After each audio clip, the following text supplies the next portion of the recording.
perspektif kepolisian, kita mulai dengan bagaimana kita mengkonstruksi peristiwa ini.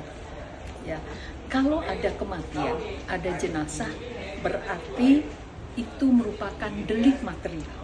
Kalau delik material, pendekatan konstruksinya harus menggunakan ajaran kausalitas, hubungan sebab akibat. Nah, kalau sudah hubungan sebab akibat, kita harus mencari tahu siapa sih atau apa sih prime causanya, penyebab utamanya siapa atau apa. Dalam kasus ini, penyebab kematiannya apa? Katakanlah seperti berita yang beredar, menabrak tembok. Kenapa sampai menabrak tembok? Karena dipepet atau bersenggolan. Kenapa sampai bersenggolan? Bukan hanya berhenti di situ kan?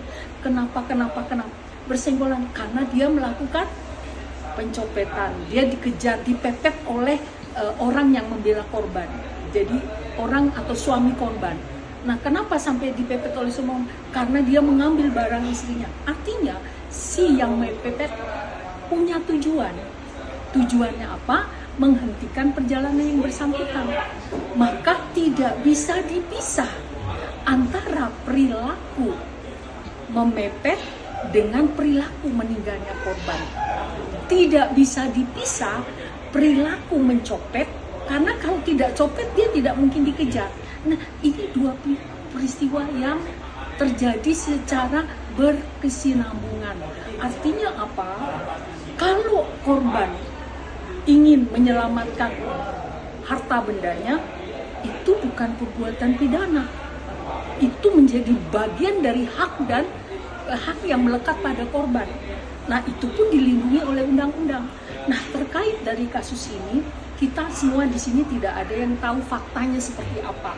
Maka sekali lagi, begitu perbuatan pencopetannya di SP3, lalu pertanyaannya, si korban itu sampai meninggal, itu kan bukan terlepas dari kasus pencopetan.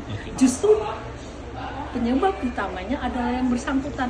Nah, ini menjadi debatable ketika kasus kematian pelaku sekaligus korban menjadi persoalan yang dipersalahkan kepada orang yang harusnya mempertahankan harta bendanya. Mempertahankan harta benda dilindungi undang-undang, dan itu menjadi alasan pemaaf. Maka kalau satu itu di SP3, harusnya ini menjadi satu rangkaian tidak terputus. Itu pertanyaannya, bagaimana caranya meng-SP3-kan kasus itu? Bukan kan SP3 itu dibatasi pada bukan tindak pidana.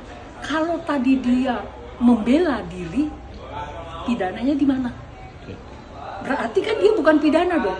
Nah, ini yang menjadi debatable dalam persoalan ini, dan ini menjadi media pembelajaran kita bersama, baik masyarakat pada umumnya, termasuk orang-orang yang berniat melakukan kejahatan.